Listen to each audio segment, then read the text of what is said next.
interesting excursion farther down the rabbit hole, and this is like a thank you to Warren Cucurullo, who sponsored a most wonderful birthday dinner yesterday for Nico Haupt, Webb Ferry, myself, Ryan Economics, and then a new guest, which is Jennifer? My name is Jennifer Denoya. Jennifer Denoya.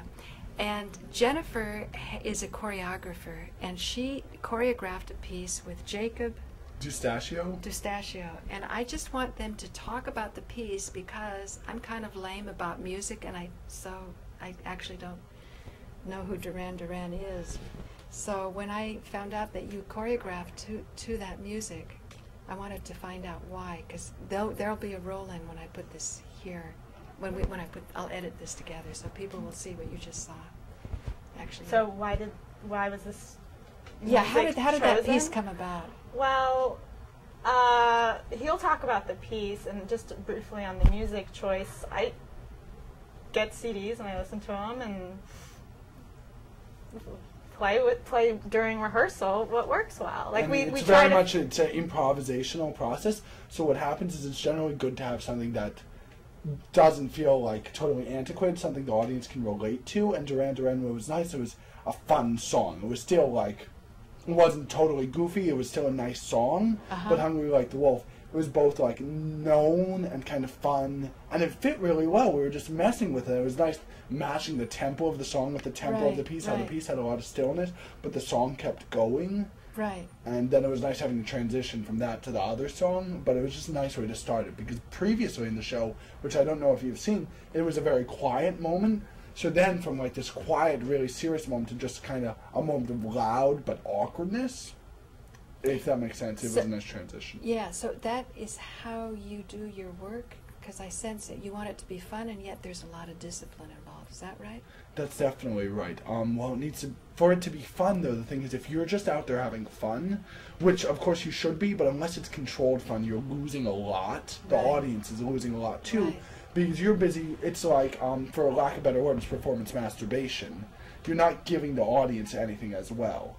Oh, really? Because let's say, as opposed to a connection with the audience, which is like full-blown sex. Yes. Okay, that's interesting, because I'm working about that. That's a great analogy, because like same thing, like you can be teaching and really getting into the class, moving with them, or you could be like separate from them.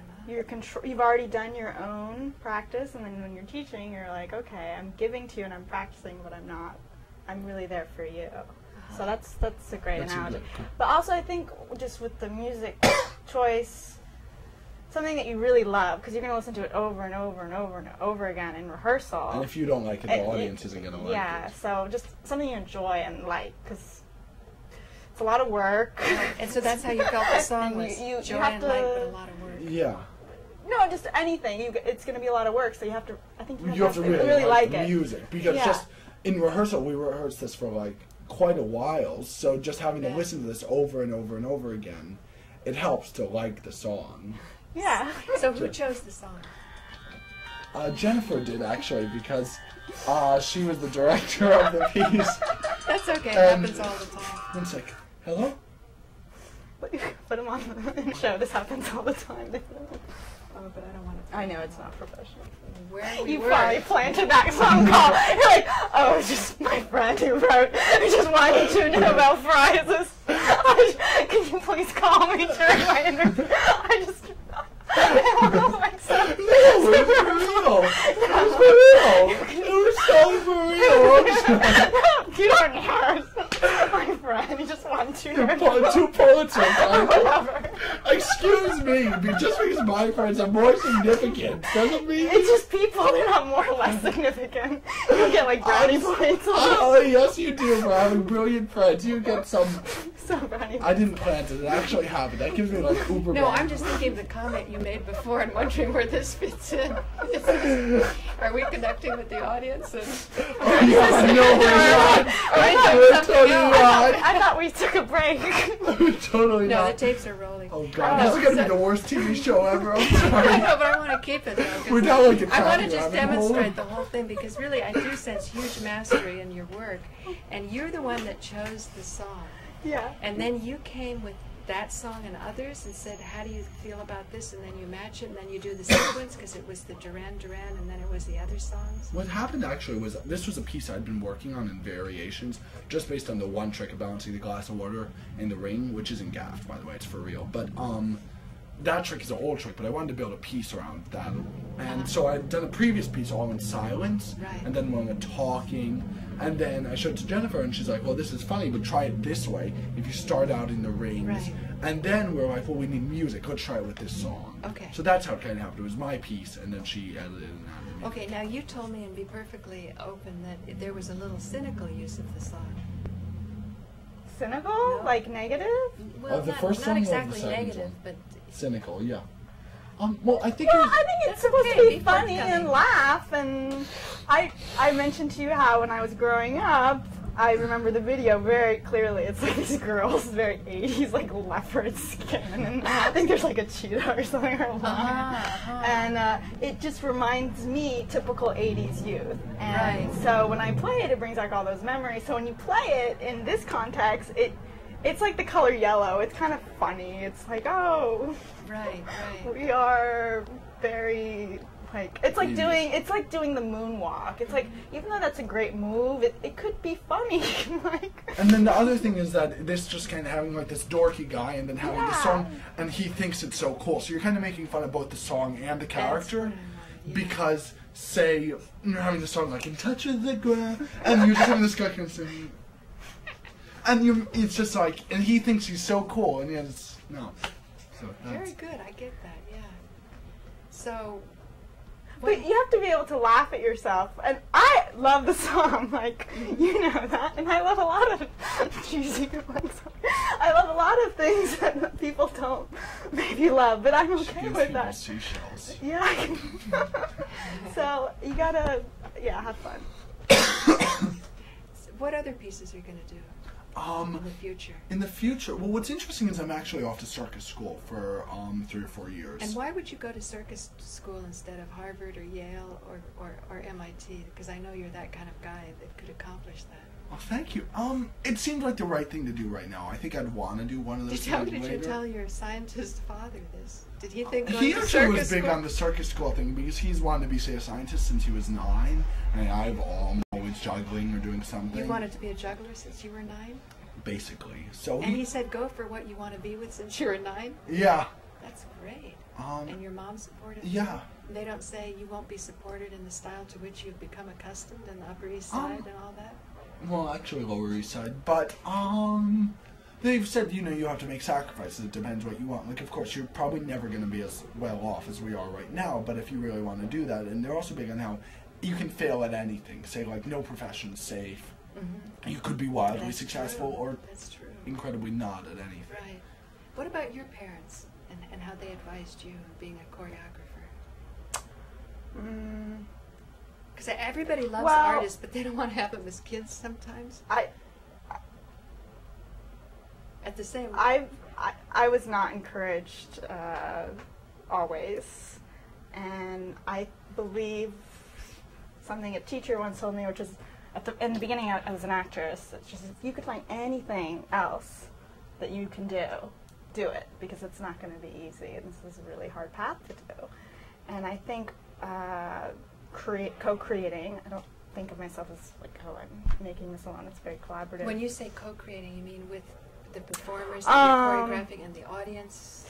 I consider it like me in rehearsal with other performers or dancers or what have you, musicians. So you just throw out helpful suggestions and then you get feedback and then you... So we did a piece where, say, we started with, you have some general ideas, like, say, we want to use this song, or we want, this is a general, but then you come in with all your junk or maybe some stuff, and you just kind of show various things, and it's like all through improv. You do little improvs, and then you go, well, try messing around with this song, and then, at least when we rehearsed, say Jennifer would write it down in her notebook and then each time we'd go back, we'd go, well, this is what we accomplished last time. Let's try this again and see if we still like it. And then let's try this differently. And then after maybe a few times rehearsing, maybe like 3-4 sessions of like an hour or 2, you have a general idea and you keep staying with that. And then once you have like the framework, say the scaffolding, then you start adding little adornments or different things all through doing. Is that co-creating? Well, yes, I mean...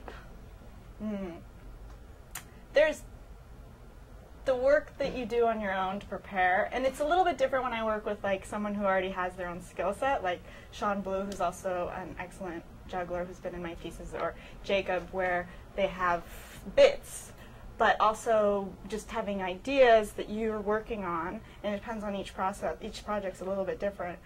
And then when you bring in the other person, that's the other element. So then you merge the two, and then you have this third force, which is the creation. So there's your part, there's their part, and then it's like cooking. You're putting ingredients together, and then you finally have this dish, which has, it's really not you, because there's God and there's the forces that be that come together, and you're just this channel. Just made yourself available. You're a channel, really. You really have to empty yourself. So that's what I mean by that. It's not like I'm a painter and I'm doing it and there's the paint. Oh, painters sometimes say the same thing. Yeah, well, I don't know. Yeah, that's great. I feel like you have a lot less control over it. You mentioned that what's happening in the future. Yeah, let's talk about our next project, because No, well, the thing is, I'd love to create a new project, and if we found the funding to be able to do it in a better space and have it, I'd like to do something, or we'd like to do something with dance and movement, but more interactive and much more like having what at least my idea was, and I don't know if Jim was with this, but when I had the idea of creating a show, it was to have something with ordinary situations just disintegrating and having a lot of tableaus, like women, say, starting out by cleaning. That was, you'd walk in and you'd see, say, 4 dancers cleaning, and then suddenly the music would come on like da da da da da da da da da da da. They'd move into dance, or just having juggling. The revolt of the housewife. The revolt of the housewife, yeah. Or having, say, the gentleman juggle, or like the schoolboy, say. Or having, say, someone wearing a hooded sweatshirt, right, and juggling, like doing hip-hop moves, but then suddenly catching balls in the hood. That's really nice. You know what I love about that was when I went to opera in Naples, it was such a different experience. Here you think, oh, I'm going to the opera. But there, the people are practically singing along in the audience. And then when we went to a really nice restaurant, one of the waiters starts bursting into song, and then the other waiters say, go away, go away. This is a first-class restaurant. We can't have you singing to the customers. They looked on that as kind of a lower class thing. And what you're talking about is a housewife is cleaning, housewives are cleaning, and then they start dancing. A schoolboy is throwing away his books, and that has that feeling of music for the people. Cool, yeah, that makes a lot of sense when you brought that up. That was really cool. And what it also reminds me is a friend of mine who is in England right now, who used to go to the Royal Academy of Music but now goes to Cambridge. She works for this company called Opera on the Run, where, for example, once at someone's wedding, they'll hire people out. She was told to come in, her 2 partners, these men who sing, were pretended to be waiters that sang but in a comical way, and then she pretended to be a cousin they had never known, and they said, now this woman's going to sing a song, and she comes and she's like, they think she's ordinary, she just stands up and goes, and I like those sort of things, where it's less like, ooh, let me stand up, say, on the stage, and, ooh, look at me, aren't I marvelous? Ooh, look at me, aren't I marvelous? Right. But more like, let's all have fun together and show some scenarios. Right. Well, that's great. Well, thank you guys for stopping by. Thanks for inviting us. And I'm gonna put this together. We'll put it on YouTube, and let's see where it goes. Oh, because we get feedback. It was great to fall down the rabbit hole. Thank you. Thank you. Thank you. Thank you.